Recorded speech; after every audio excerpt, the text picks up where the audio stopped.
Hey, I'm Lionel. I'm the chief security architect at Menlo Security. And hi, I'm Devin, the CISO at Menlo Security. Yeah, so I guess what piqued our interest this time is there was a blog post from Kaspersky yesterday, so on Tuesday, March 25th, about new Chrome 0 day, and then on the same day or at the same time, Google actually issued a update to Chrome to patch the issue that Kaspersky was reporting. So this is, this happens about maybe 10 to 20 times a year in the past few years, right? Where there's these 0 days, so someone has exploited one of these browsers, but very often they are reported by Google or Apple, and there's not a ton of details around how they were leveraged in the wild. And this time there were a few more details. Some people received an email. I think these were people in the kind of Russian sphere. They received this email about some conference that might be interesting to attend, or I think it was a forum. They called this attack actually forum troll. And then you would just click on the link and it would serve some malicious web page, and then at this point the page would leverage a couple of vulnerabilities. So all the details are not known, but and then it would lead to remote code execution. And at this point, the endpoint was compromised. So it was basically just a one-click attack, right? You just visit the page and that's it. No additional user interaction necessary for the endpoint to be compromised. So just so everyone's aware that we pay attention to these vulnerabilities, I would say more than the average person Sure. here at Menlo, right? So we're very aware, and this one piqued our interest as being different. And you're saying the main reason that it did for you when you caught your eye, I think it is making news. It came across my desk as well, is the fact that it wasn't reported by Apple or Google and actively exploited. So one click saying phish email then to website is do we know if the code was running on the website itself, the infected website? Yes, that's where the exploit would be Okay. posted. And I guess the reason I'm saying we don't have all the details at this point is that so often these exploits are really a series of exploits, right? You need an exploit chain to compromise the browser. And typically what is going to happen is first you have an exploit or a couple of exploits that let you get code execution and the renderer process. So these days, all browsers, it's been a long time for Chrome, have the multi-process architecture. So you have a browser process that is orchestrating renderer processes, and when you visit the page, it will create a renderer process for this page. So if you visit example.com, you'll have a renderer process for example.com. You visit foo.com, you'll have another renderer process for foo.com, and then these renderer processes are heavily sandboxed. So if you get code execution in the renderer process, you cannot really do much.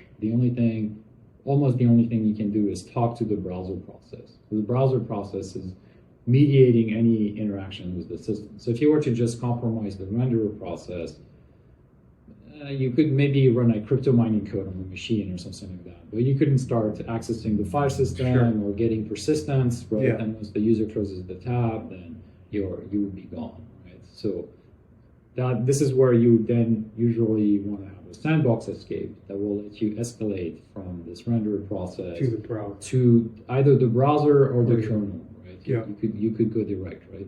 And what Kaspersky reported to Google is that sandbox escape exploit. So the second half of the chain, right? But they said that they didn't capture the first half. The rendering part? Yes, how they got remote code execution in the renderer process.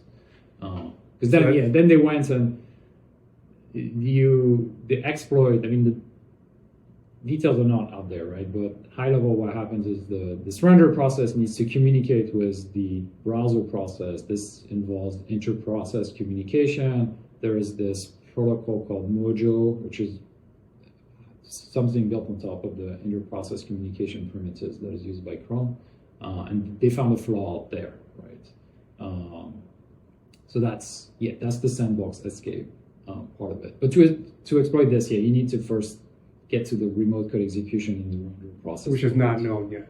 Yeah, that part they said they didn't capture. Yeah, so it's still out there, right? Which is the exploit chain is broken, so that particular chain won't work. But there's still the first half that is out there and could be used. Now you need another second half, right? Yeah. That sandbox escape was Windows specific. Okay. Because it had to do with the inter-process communication and handles and the way this happens in Windows, and apparently would not necessarily apply to Mac or Linux. But another thing to note is that this will also apply most likely to Edge, because it uses the same underlying Chromium code for the inter-process communication. Essentially any Chromium-based browser. Yes, that's right. Yeah. Presumably affected by this. So at this point, there is still this unknown at least by defenders, exploit out there. Yeah. People can use to get remote code execution. At least this particular and threat actor. Only recently patched, so everyone patched their browsers. While that can be a pain, but I'd encourage your users to patch it. That's right. You should apply your updates as quickly as possible. Yes. Which is why we watch this stuff, is we protect from this, right? So with remote browser isolation, this would execute in our cloud and actually not hit the endpoint, right? That's right. If you're a Menlo customer, right, and you're using our remote browser, then if you visit this malicious sites, everything we described would happen in the cloud browser. Right? Yes, the rendering portion, even the escape portion. That's right. It would and then the browser in the cloud just executing in our own sandbox is wrapping the whole thing. So it would be limited to just that container in the cloud, which is short-lived. Right? And then we also have the advantage of we can easily fix or patch our cloud service. So we've actually already patched this.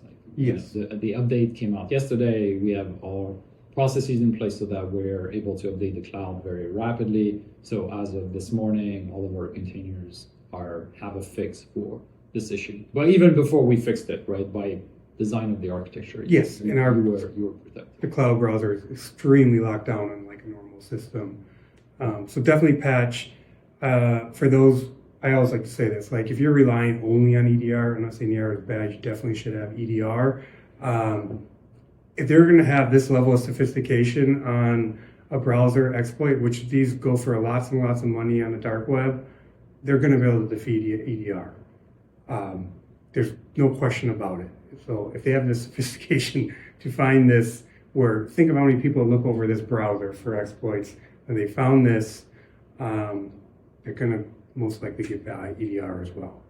That's right. Yeah, but the other thing I'll say is what we see is it takes a while for people to update their browsers. Yes, I think everyone. Yeah, we look at the logs, and even some companies you can see that sometimes 2 months, 3 months is not uncommon. Like, people don't want to restart. They have correct 50 tabs open, and they don't want to restart until you patch it. Well, you're still exposed.